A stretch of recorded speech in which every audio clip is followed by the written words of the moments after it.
Straight ahead on 12 News, supporting the troops from the home front. It's easier to be on deployment when you know your family's taken care of. Brooklyn Park becomes a yellow ribbon city. Plus, growing faster than expected, expansion at the Maple Grove Hospital is nearly complete. But first, remembering two Northwest Metro men killed in a workplace shooting tragedy. 12 News starts right now.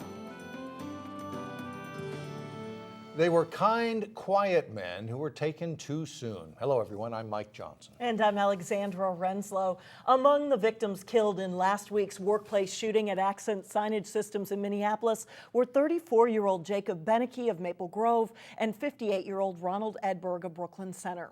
Renee Bonneau spoke with people who were close to the men. She joins us now with more. Renee? Alex and Mike, Chris Edberg told me her brother Ron was kind and cooperative, good to his two children and to his mom. Chris and Ron lived in the same apartment building. She told me he was helpful to her, a big brother who looked out for his baby sister.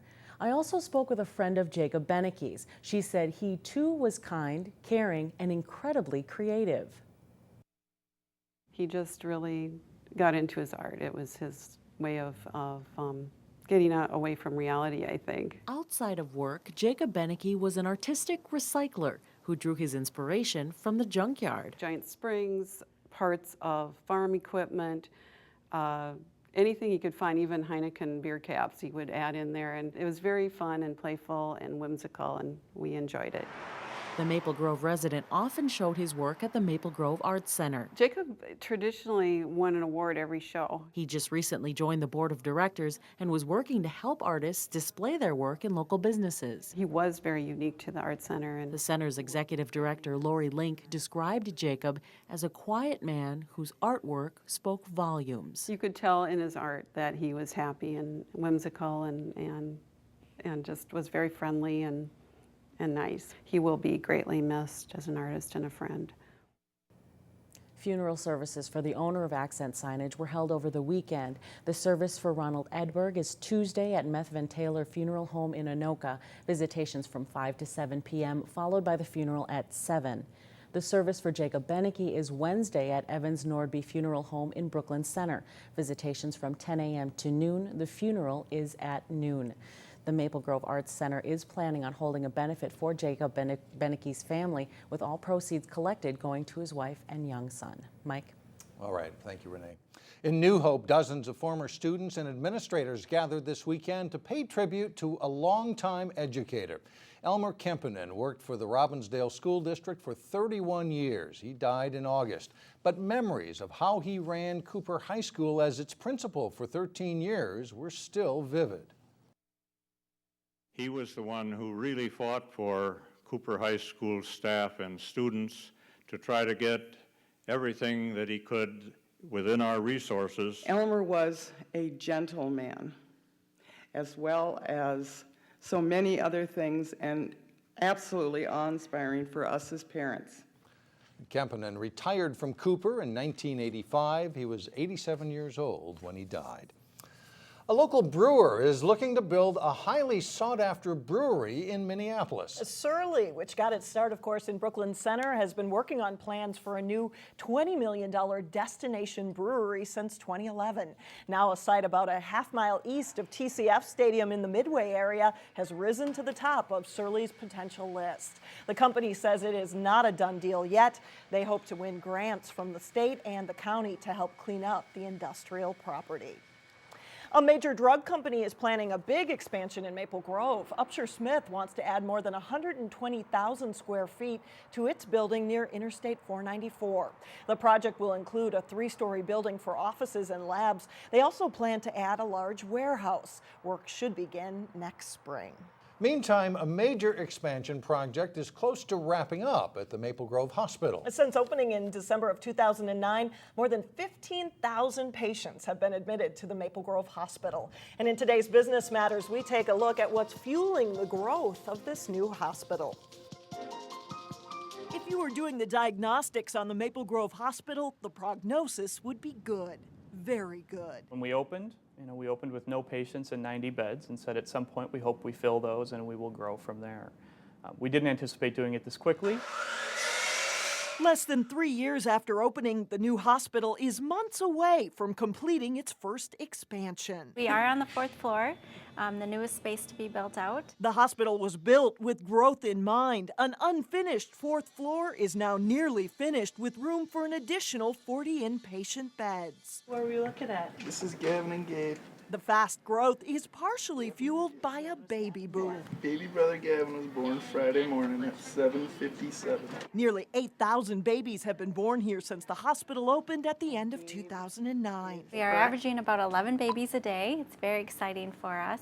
The expansion project takes that growth into account with an expanded nursery, as well as the addition of 4 new labor and delivery suites. This is a typical labor and delivery suite that we have with a beautiful view out our back campus. By the end of the year, the hospital will also have opened 2 additional operating rooms to accommodate growth in specialty areas like orthopedics. We're doing more and more joint replacement surgeries, as well as some spine surgical procedures as well. This $20 million expansion comes a couple years earlier than expected, and it likely won't be the last, as this new hospital taps into growing communities along the I-94 corridor. Most of our growth is coming from the north and the west.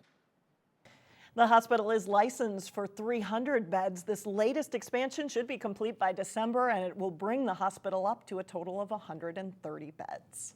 Coming up, how local firefighters play a role in honoring those who died in the line of duty. And later in sports, a rundown of some of the big local prep football games from week 5 of the regular season. But first, it's a look at your AccuWeather forecast.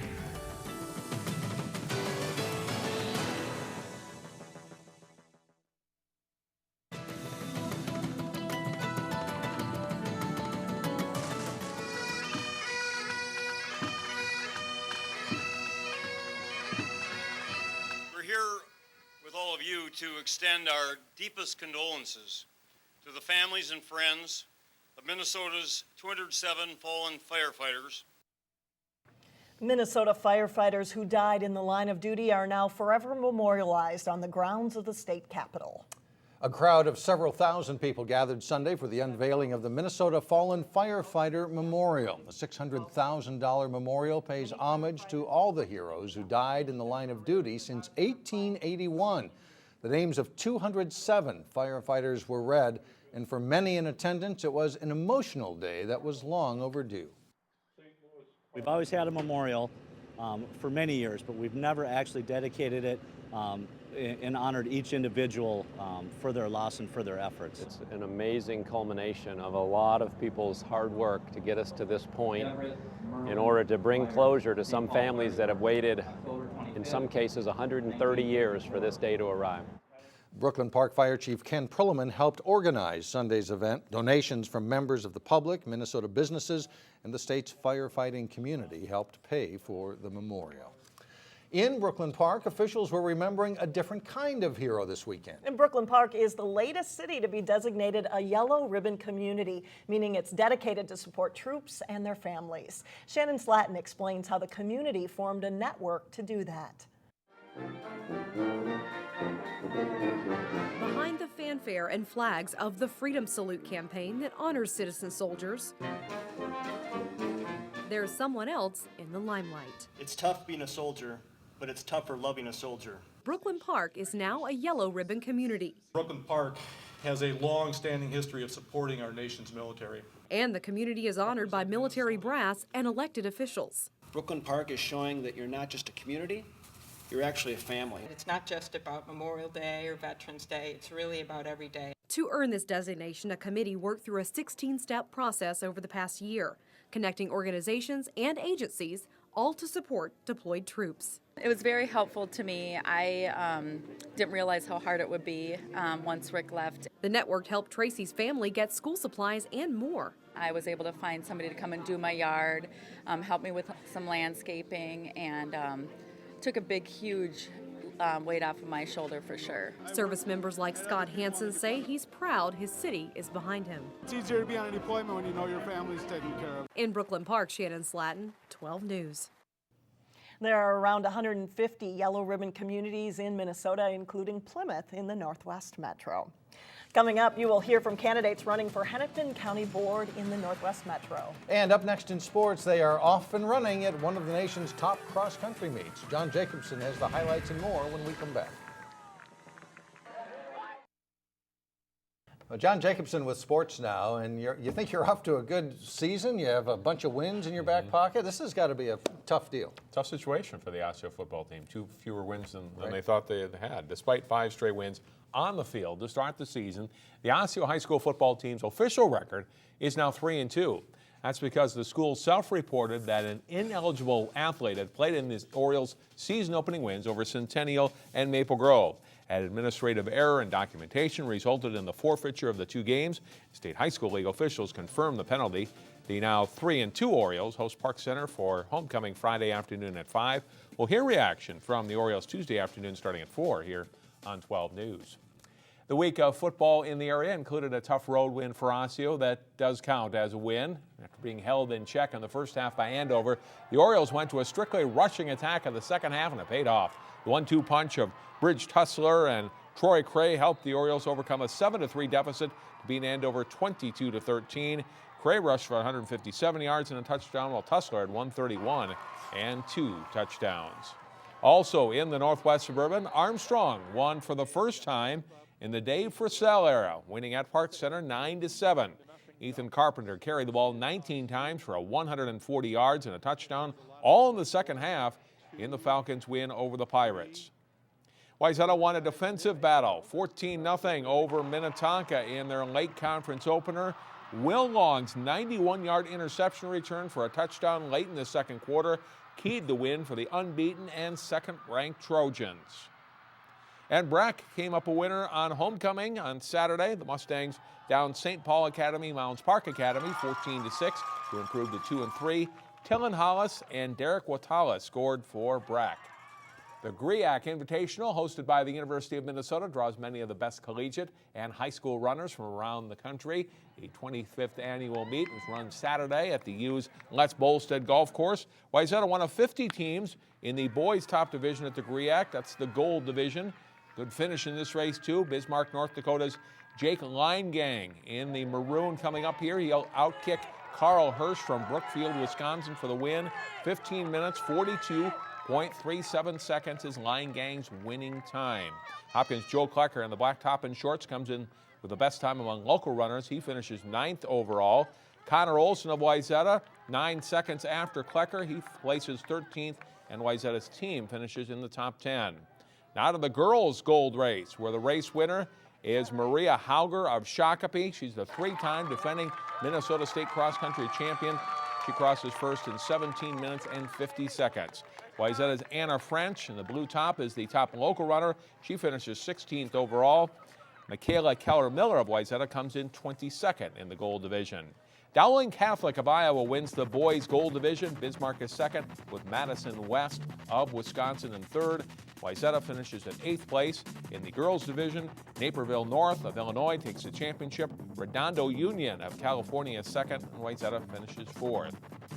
Maple Grove girls swimming and diving team hosted their annual invitational Saturday.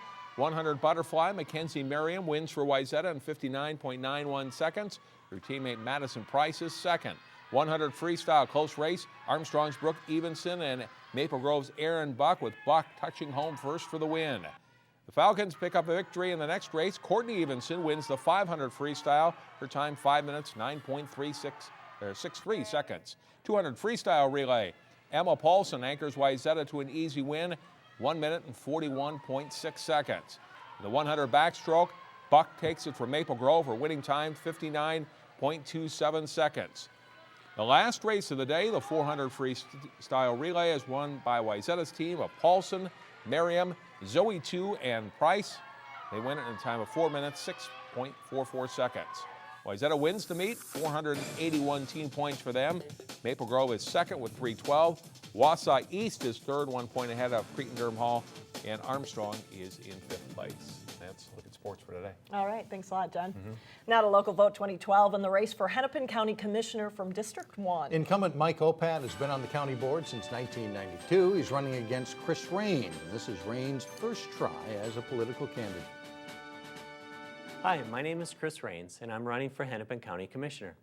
I've lived in this district for 40 years, and I am a local small business owner. I am not a career politician. Property taxes have gone up 17 out of the last 19 years, and in this down economy, residents and businesses are struggling. The increase in your property tax has taken money out of your pocket, while gas and food prices have gone up. We need to slow the rate of spending so that voters have more money to spend on necessities like a college fund and paying their mortgage. We don't need monument-seeking politicians. It's time the county focus on the service most voters expect from Hennepin County, ensuring our public safety, building roads and bridges, and providing a safety net to those most vulnerable and in need. I'm Chris Rains for Hennepin County Commissioner. My name is Mike Opat, and I'm seeking re-election as the 1st District Hennepin County Commissioner, representing the cities of Robbinsdale, Crystal, New Hope, Brooklyn Center, Brooklyn Park, and Osseo. I've been your county commissioner, and I've been honored to have your trust. I work hard at the job, and I've helped to bring some notable changes to our cities. Road improvements, a new police substation in Brooklyn Park, and a coming human services hub are a few. Our youth sports grants have allowed the county to partner with every city to improve athletic facilities.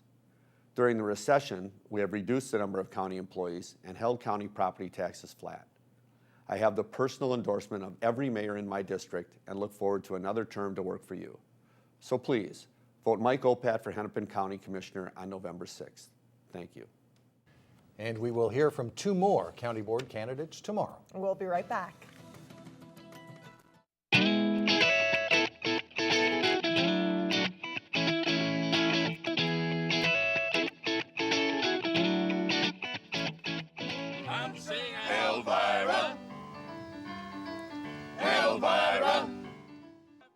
You may remember this group from last summer. They're called the Oakwilt Boys, and they were part of our News on Tour segment. Last summer, we were out at Music in Plymouth, and we are happy to say that that Channel 12 show was honored this past weekend with a regional Emmy Award for special event coverage. You'll recognize those folks as well, maybe.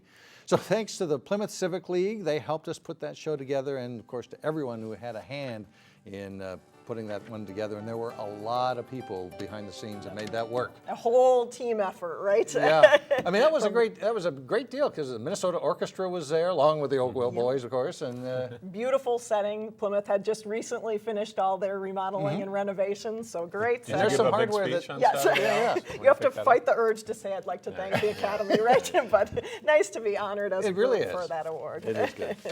That'll do it. That's it for now. Thanks for joining us, everyone. Community Corner is coming up next.